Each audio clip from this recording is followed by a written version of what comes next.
ترك أمته على محجة بيضاء ليلها كنهارها لا يزيغ عنها إلا هالك ضال، فجزاه الله عن أمته خير ما جزى به نبيا عن أمته. اللهم صل على محمد، اللهم صل على محمد، اللهم صل على محمد وعلى آله وصحبه وعلى من تبعهم بإحسان إلى يوم الدين. أما بعد، فأسأل الله جل وعلا أن يجعلنا ممن تحفهم الملائكة تتنزل عليهم السكينة وتغشاهم الرحمة ويذكرهم الله في من عنده. اللهم اجعلنا ممن يقال لهم في نهاية المجلس: انصرفوا مغفورا لكم قد بدلت سيئاتكم حسنات. أعوذ بالله من الشيطان الرجيم، أعوذ بالله من الشيطان الرجيم. بسم الله الرحمن الرحيم.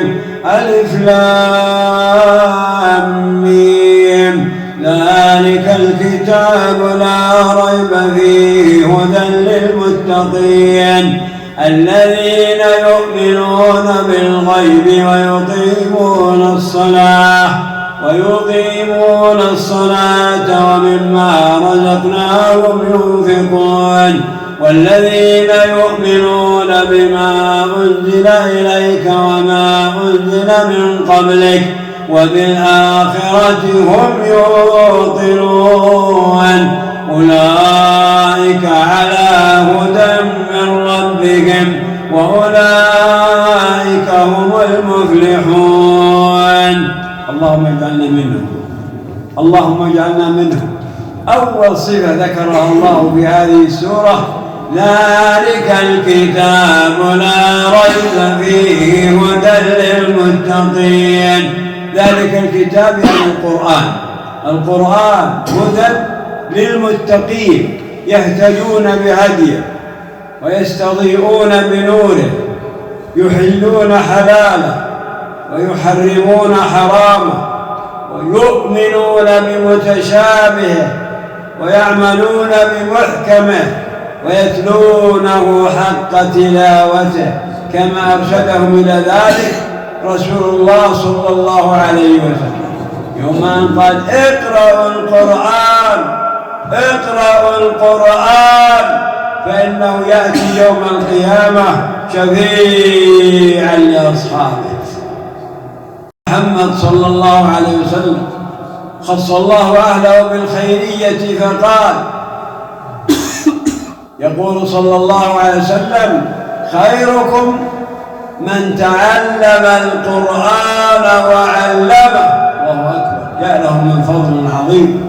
خيركم من تعلم القرآن وعلمه. ثم أخبر صلى الله عليه وسلم بهذه الميزة فقال: الماهر بالقرآن مع السفرة الكرام البررة. والذي يقرأ القرآن، اسمع يا أخي في الله، لأن البعض من الناس يقول: أنا والله يشق علي قراءة القرآن ويصعب علي. نقول له: احمد ربك، الرسول قال: والذي يقرأ القرآن ويتتعتع فيه وهو عليه شاق له أجران. الله أكبر، له أجران. فلا تيأس يا أخي في الله، لا تيأس ولا تقنط، اتلو القرآن. ولذلك أيضا يقول الرسول صلى الله عليه وسلم: إن لله تعالى أهلين من الناس. قيل: من هم يا رسول الله؟ قال: أهل القرآن هم أهل الله وخاصته. ثم قال صلى الله عليه وسلم: إن الله يرفع بهذا الكتاب أقواما ويضع به آخرين. من هم الذين يرفعهم الله بالقرآن؟ هم الذين عرفوا القرآن، هم الذين أحلوا حلاله وحرموا حرامه وتلوا حق تلاوته، كما ذكر ذلك ابن مسعود رضي الله عنه. بل أرشد ابن مسعود رضي الله عنه وقال: يقول رضي الله عنه: لا تهذوا القرآن هذ الشعر ولا تنثروه نثر الدقل. وقفوا عند عجائبه وحركوا بها القلوب، ولا يكن هم أحدكم آخر السورة. نعم، أهل القرآن يا أمة محمد صلى الله عليه وسلم، يقول الرسول صلى الله عليه وسلم كما سمعتم أيضا في بداية الكلام: الماهر بالقرآن مع السفرة الكرام البررة. أولئك الذين يعزهم الله بالقرآن. إن الله يرفع بهذا الكتاب أقواما ويضع به آخرين. من هم الذين يضعهم الله جل وعلا؟ هم الذين يعرضون عن القرآن، نسأل الله العافية.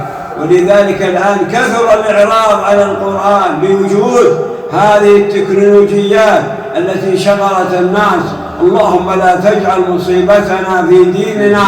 ومن أعرض عن ذكري فإن له معيشة ضنكا ونحشره يوم القيامة أعمى. يا رب لا تجعل مصيبتنا في ديننا. القرآن إياكم والإعراض عن القرآن.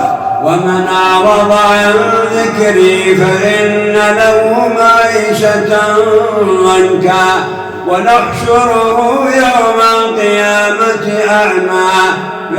يا رب رحمك. القرآن يا إخوان، الآن الكثير من الناس أعرض عن القرآن، ومع الأسف الشديد هو يقرأ القرآن لكن أعرض عنه. يعرف يقرأ القرآن ولكن أعرض عن القرآن. أول كانوا يبحثون في البلد إذا قرب شهر رمضان يبحثون عن قارئ يقرأ بهم ويصلي بهم، حتى أنهم أحيانا لا يجدون في البلد من يقرأ القرآن. والآن إنا لله وإنا إليه راجعون. البيوت كلها ملأى بالذين يقرأون القرآن ذكورا وإناثا، حتى أن العجائز يذكرون عجوز جزاها الله خير حفظت القرآن عمرها 84 سنة ما شاء الله، حفظت القرآن عن ظهر قلب. لا إله إلا الله. فإياكم والإعراض عن القرآن. أقبلوا على كتاب ربكم. ولذلك ندعو في الدعاء الذي أرشدنا إليه رسول الله صلى الله عليه وسلم: اللهم إنا عبيدك بنو عبيدك بنو إمائك نواصينا بيدك ماض فينا حكمك عدل فينا قضاؤك. نسألك اللهم بكل اسم هو لك سميت به نفسك أو أنزلته في كتابك أو علمته أحدا من خلقك أو استأثرت به في علم الغيب عندك أن تجعل القرآن العظيم ربيع قلوبنا ونور صدورنا وجلاء أحزاننا وذهاب همومنا وكاشف غمومنا. اللهم اجعلنا من أهل القرآن الذين هم أهلك وخاصتك. نعم يا أمة محمد صلى الله عليه وسلم، ادعوا ربكم، استعينوا بالله على كثرة تلاوة القرآن. لا تشغلكم هذه الجوالات، نسأل الله العافية في الدنيا وفي الآخرة. ومن أعرض عن ذكري فإن له معيشة ضنكا ونحشره يوم القيامة أعمى. قال رب لم حشرتني أعمى وقد كنت بصيرا. قال كذلك أتتك آياتنا فنسيتها وكذلك اليوم تنسى. الرسول صلى الله عليه وسلم رأى رجلا يرضخ رأسه بالحجر، يرضخ رأسه بالحجر. وأتيت على رجل مستلقٍ، أتيت إلى رجل مضطجع وإذا آخر قائم عليه بفهر يعني حجر، فيرضخ رأسه بالحجر فيتدهده الحجر فيأتي بالحجر ويرضخ رأسه. يفعل به هذا في البرزخ، نسأل الله العفو والعافية. سأل عنه الرسول صلى الله عليه وسلم: من هذا؟ قال: هذا الذي يأخذ القرآن فيرفضه وينام عن الصلاة المكتوبة. إنا لله وإنا إليه راجعون. عن الصلاة المكتوبة الآن تجد أناس نسأل الله العافية ما يعرفون صلاة الفجر إلا في رمضان، إنا لله وإنا إليه راجعون. ما يعرف صلاة الفجر مع الجماعة إلا في رمضان، وهذا أمر خطير. أمر يقول ابن مسعود رضي الله عنه ينبغي لحامل القرآن أن يعرف بليله إذا الناس نائمون، وبنهاره إذا الناس صائمون، وبصمته إذا الناس يفوضون. نعم بالليل، الليل له فرسان. يقول محمد صلى الله عليه وسلم: كانوا قليلا من الليل ما يهجعون. الله أكبر. أولئك في الليل تتجافى جنوبهم عن المضاجع يدعون ربهم خوفا وطمعا ومما رزقناهم ينفقون. لذلك السلف يقولون عن أيام الشتاء وليالي الشتاء: يقول قصر يومه فيصومونه، وطال ليله فيقومونه. لا، نحن نقول لا، طول الليل زين الشبة زين الكشتة، روح للكشتات، اقض ليلك مع الكشتات والشبات. اللهم لا تجعل مصيبتنا في ديننا يا رب، نسألك العافية. لو إذا واحد يقوم مبكر وين تبي؟ قال اروح حمام. قال الدجاج عندي، دجاجتنا نبكر مع الأسف. يعني هدي الرسول هدي دجاجه صلى الله عليه وسلم. الرسول كان يكره النوم قبل صلاة العشاء والحديث بعده، وهو الرسول صلى الله عليه وسلم. نعم، إذا أراد أخيك أن يقول جزاك الله خير، قم نم مبكرا حتى تستيقظ مبكرا وتحوز على الخيرات التي ادخرت في الليل. الرسول صلى الله عليه وسلم يقول: إن في الليل لساعة لا يوافقها عبد مؤمن أو مسلم يسأل الله من خير الدنيا والآخرة إلا أعطاه الله. يا رب لا تحرمنا، اللهم لا تجعل فينا ولا منا شقيا ولا محروم. الليل يا عبد الله، من يرد ملك الجنان فليدع عنه التواني وليقم في ظلمة الليل إلى نور القرآن. قم في الليل لتحوز على تلك الفضائل والخيرات الكثيرة. يقول الرسول صلى الله عليه وسلم: إذا بقي ثلث الليل الآخر ينزل ربنا جل وعلا إلى السماء الدنيا نزولا يليق بجلاله وعظمته، فينادي: يا رب لا تجعل فينا ولا منا شقيا ولا محروما. ينادي رب العزة والجلال: هل من داع فاستجيب له، هل من مستغفر فاغفر له، هل من تائب فاتوب عليه. أثخنه السهر، فإذا وضع رأسه لا تسأل عن أحواله، متى يستيقظ؟ يا رب نسألك العافية. إخواني في الله، علينا أن نعرف قدر هذه الليالي، ليالي الشتاء. ربيع المؤمن يسمونه السلف ربيع المؤمن، يقومون الليل لأن الإنسان يمل. والله لو نام الواحد مبكر يمل من النوم، يمل. نعم، ويشبع له، لكن متى ينام بعضهم ما يشبع، متى بعضهم ينام، نسأل الله العافية. اللهم لا تجعل مصابنا في ديننا. علينا أن نهتدي بهدي المصطفى صلى الله عليه وسلم: لقد كان لكم في رسول الله أسوة حسنة. قم الليل، يقول بعضهم رحمه الله: قم الليل يا هذا لعلك ترشد، إذا كم تنام الليل والعمر ينفد، أراك بطول الليل ويحك نائما، وغيرك في محرابه يتهجد، ولو علم البطال ما نال زاهد من الأجر والإحسان ما كان يرقد، فصام وقام الليل والناس نوم، ويخلو برب واحد متفرد.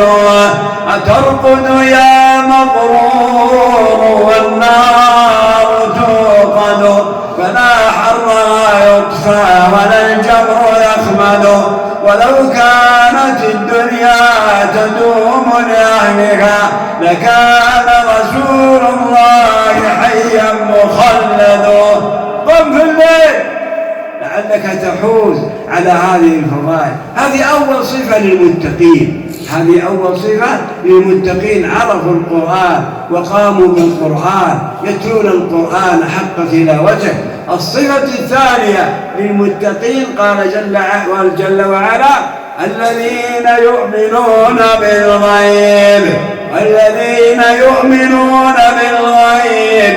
الإيمان هو التصديق الجازم كما عرفه السلف، وهو اعتقاد في القلب وتلفظ باللسان وعمل بالأركان.